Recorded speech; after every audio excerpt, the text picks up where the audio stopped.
campaign team are looking at the factors that really will influence people's vote, things like the economy and crime and safety and immigration. And yes, these campus protests are dominating our headlines this week. They will likely continue for some time. And don't forget the Democratic National Convention happening in Chicago. A lot of talk about it mirroring the very violent protests that happened there in 1968. But the economy might trounce the Middle East as an issue. Very interesting. And in our last minute, Holly, it's really striking. Donald Trump, Biden's opponent, has been stuck in a Manhattan courtroom as his criminal trial continues. He has placed blame on Biden for the campus protests. It's a little unusual that the candidate who's been arrested and booked and is now facing charges in criminal court is the one praising law enforcement. Well, the whole situation is unusual, but I actually don't find it unusual at all that they file for how they have handled this. I would expect him to do that. What I think is most unusual about this situation is here you have the former president. He's stuck in a courtroom facing multiple felonies, but yet almost every day since this campus protest has erupted coast to coast, he has come out and addressed it head on. And I'm not going to paint with a broad brush because there are a lot of protesters out there saying a lot of things, doing a lot of different things. But the images that are coming out on social media and into people's living rooms every night, a lot of that is un-American. You see people tearing down the flag, putting up the Palestinian flag, shouting down people as they're trying to sing the national anthem, wrapping a statue of George Washington at a kippah. A lot of that is just anti-American imagery. And I don't think that as people watch that, they're being won over to any cause here. In fact, I think that's turning a lot of people off. And I think former President Trump is really addressing that head on. And I think it's probably helping him. Okay, we will see. Thanks very much, Holly. Thank you, Alex. Coming up next, we're going to talk more about the rise of homelessness across the country and what efforts lawmakers are pushing to address it. Stay with us.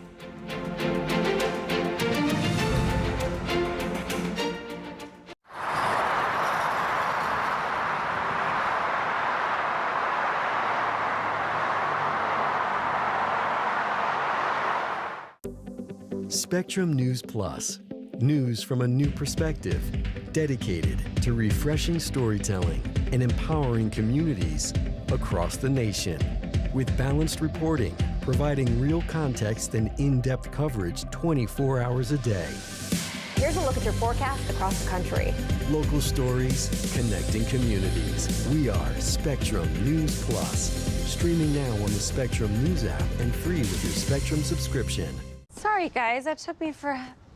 What is this? Well, you know how our T-Mobile home internet can slow down? Uh-huh. Turns out, walls can get in the way. So I fixed it. So instead of getting us Spectrum internet, which is fast and reliable 24/7, you got us internet that can be blocked by walls. Yes, but I think I fixed it. By smashing a hole through our wall. Well, technically, walls. Yeah, I might not want to go in the dining room. Don't settle for T-Mobile cell phone internet. Kids are natural. This is why I don't leave the house. Get faster, more reliable internet speeds with Spectrum. When I never graduated from high school, I realized I wanted to go back to school because I didn't want to work these back-breaking jobs the rest of my life. With the help of my father and having my son, that was all the motivation that I needed to come back to school. I felt accomplished, made me feel that I could take on whatever challenges life throws at you. Find free adult education classes near you at finishyourdiploma.org. When I was in foster care, I never knew when I would have to move. So I always had my suitcase ready to go. Then one day, I was adopted. My new parents opened their hearts and home to me. My parents cook my favorite breakfast for me every morning. My parents take me on trips I never thought I would go on. They gave me a home and an even better reason to use that suitcase. My parents aren't perfect, but they're perfect for me.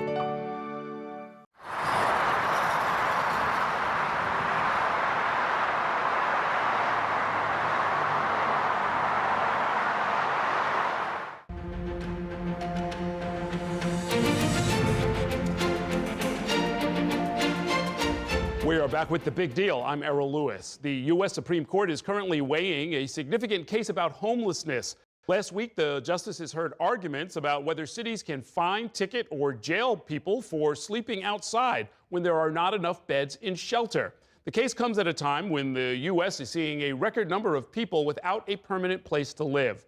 More than 650,000 people are estimated to be homeless, according to the annual Homelessness Assessment Report.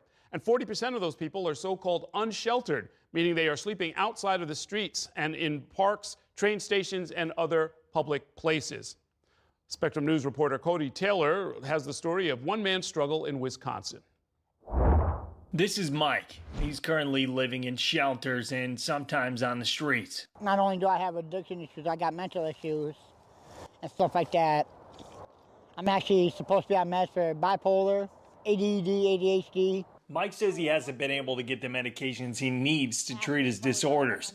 He says that's one of the main reasons he started using drugs in the first place. During the time of this interview, Mike was sleeping in shelters. Often he finds himself living in doorways and tents in areas just like this. There are shelter services throughout Madison. Right down the road from where Mike was sleeping is the men's drop-in shelter. Ferris is the manager. He says over the past few months, the need has increased drastically. We accept basically anyone. We're a wet shelter, meaning we allow guests who are under the influence of any possible substance imaginable.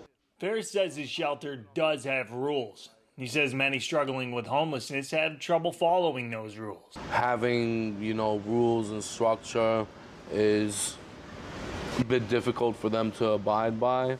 He says almost all the people that come into the shelter deal with mental illnesses, addiction, or both. It's basically the thing that causes people to lose their housing, forget to pay rent, get evicted, whatever it might be. Mike says those are the things that led to him living on the streets. And he says when you're trying to stay sober, get your life on track, living in homeless shelters can get in the way of that. And I was hanging out with some people, and they had passed me the pipe a couple times. At first I turned it down, and on the third time it's like I was up in my head. And on the third time when they passed the pipe, I fucking took a hit, thinking one hit wouldn't kill me. And I was back to it. Mike says he hasn't used crack for over 4 months now. But he says if he doesn't get the medication and mental health resources he needs, he has no idea what will happen to him in the future. Reporting in Madison, Cody Taylor, Spectrum News. This week, a bipartisan group of 50 mayors convened in Washington, D.C. to call on lawmakers and the White House to address homelessness. The delegation included a number of mayors from cities all across California, where there are more than 180,000 people reportedly experiencing homelessness, the most of any state. Joining me now to talk more about the homelessness crisis is Amrit Singh. He's the anchor for Spectrum News 1 in Southern California. Good to see you, my friend. I wanted to ask you about the state of homelessness, in particular in Southern California, especially around Los Angeles. I know that there are soaring housing costs, as well as an influx of fentanyl, and I imagine that must exacerbate the problem there. All those things are absolutely true, Errol. It is great to be with you, but you asked about the state of homelessness. It's a state of emergency, and that's an official declaration from Mayor Karen Bass, one that she made soon after taking office in December of 2022. And then over the course of 2023, the issue got worse, despite Mayor Bass rolling out this signature issue called Inside Safe. But according to the latest homeless count from the Los Angeles Homeless Services Authority, that issue got 9 to 10% worse in the city of LA and the county of LA. There are now 46,000 people living on the streets of LA, and it's just really one of the biggest issues of our time here. Wow. Now, part of the agenda for the group of mayors is to expand eligibility for housing vouchers available to veterans. In fact, your mayor, Karen Bass, who is chairing the Conference of Mayors Task Force on Homelessness, had this to say in Washington this week. Let's take a listen. The men and women who have defended us should never, ever, ever sleep one night outside. And the idea that in many cities around our country, we actually have vacant units and unused vouchers for veterans because of technicality of including their income. There in Los Angeles, the mayor's Inside Safe program that you referenced has gotten rid of a lot of encampments, including some that are being used by veterans, by providing residents with temporary motel rooms. The critics, though, are saying that they end up stuck in those motels for months on end with nowhere to go, because in the end, there's really no affordable housing available. Is that the nub of the problem there? What you described is correct. There's nowhere to go, in part because of inventory issues. And one of the issues here in LA and in California is this 1970 legislation called the California Environmental Quality Act, CEQA, which really creates a lot of red tape around creating some of that housing. And when it comes to inside safes, if there's no inventory, according to the count from the LA Times of last year, $65 million spent on this program for getting 255 people into permanent housing. A lot of people say this is aesthetics because Mayor Bass does get some of these encampments off of the streets and really problem areas, really high visibility areas, but it's aesthetics over numbers because at the end you see $65 million spent, 255 people in permanent housing. People say, how can that be sustainable? There's this federal judge here, David O. Carter, who says, I'm calling for an audit into this program at the behest of this alliance of businesses in LA who filed this lawsuit. Also an audit coming from LA City Controller Kenneth Mejia on this issue as well.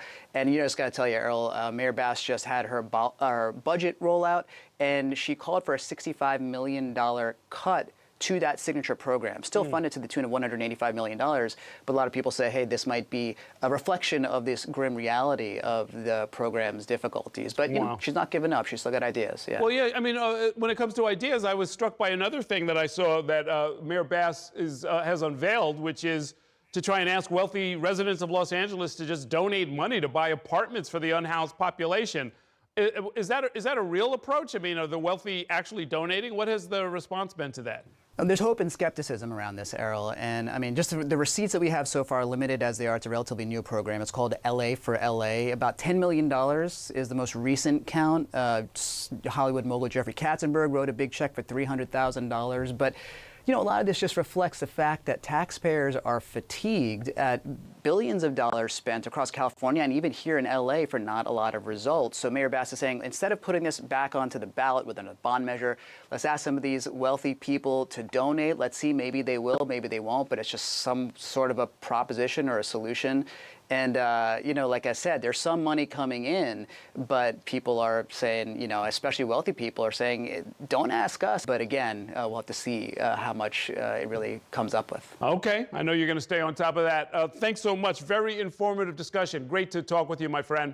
We are not done just yet. Next up, we're going to talk about the ongoing effort to oust House Speaker Michael Johnson. That could come to a vote as soon as next week.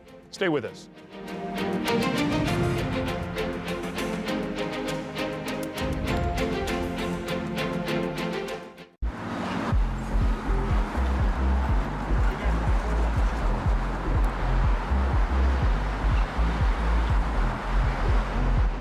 An answer to one of society's biggest questions may be found in the youngest minds. Does poverty impact a child's development, their performance in school? The hypothesis that mothers who have access to cash raise babies with stronger brain development. The basis of the baby's first year study is really to understand whether providing economic support would change children's trajectories. Exploring your health, budgeting for brain development, available on all your favorite devices.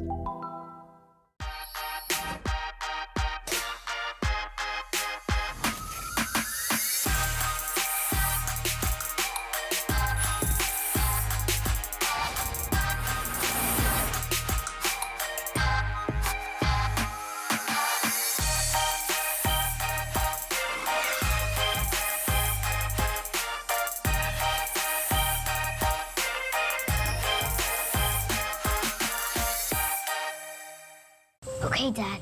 1, 2, 3.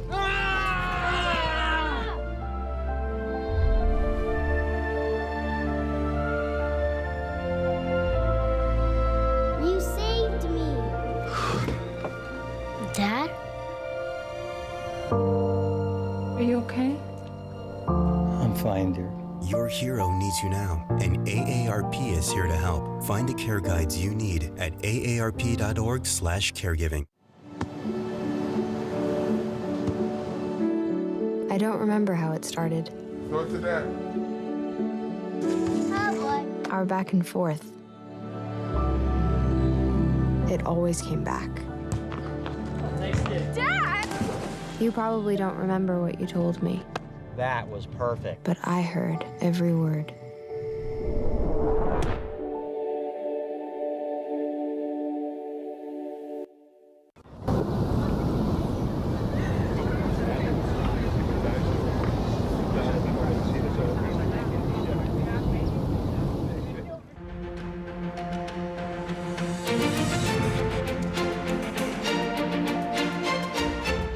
You're watching The Big Deal. I'm Errol Lewis. Next week, Republican Congresswoman Marjorie Taylor Greene has vowed to force a vote that would oust the Speaker of the House, Mike Johnson.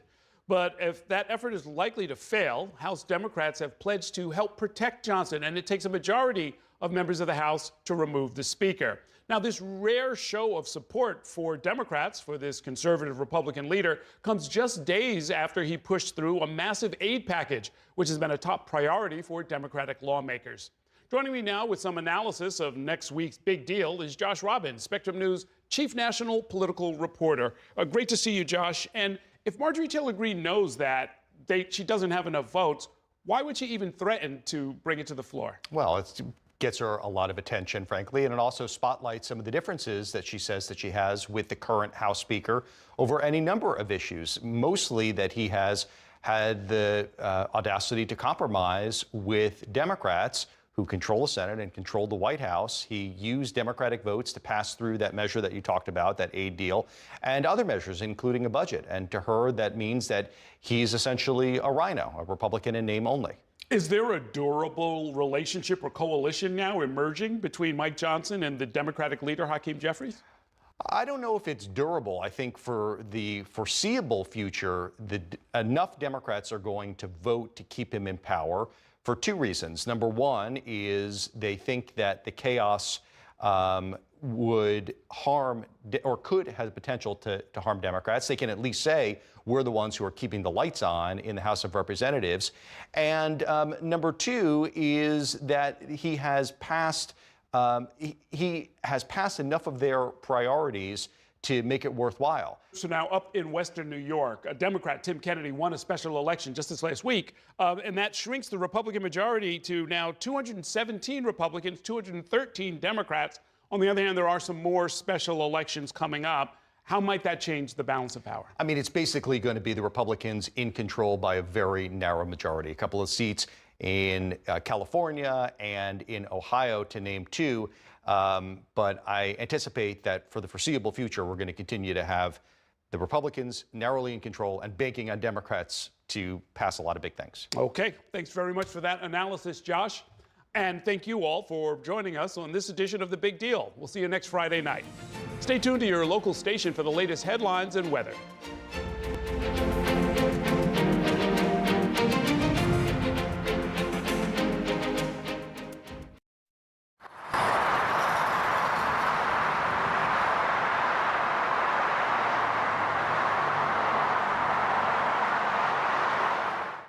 At Spectrum News, we're committed to strengthening the fabric of local communities through our reporting, with stories that inspire and news that matters. Streaming live on your smart TV and connected devices, plus on-demand weather forecasts. It's all there as you step outside with the Spectrum News mobile app, keeping you informed and in the know throughout your day. Spectrum News Plus, local stories, connecting communities. Exclusively for Spectrum customers. Now available on your favorite devices.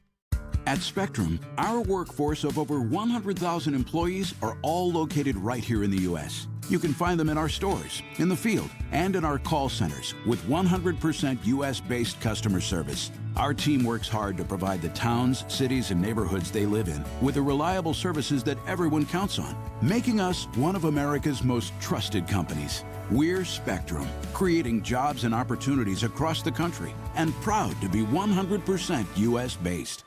Today I'm going to talk to you about physics. Come on in, girls. Let's go. This is the first rocket to get humans to Mars. Really tall. I'm a rocket structural engineer, designing and building parts of the rocket. You are the generation that will be stepping foot on Mars. Do I have a group of astronauts on my hands? Yes. You can become a rocket scientist or whatever else you want to be.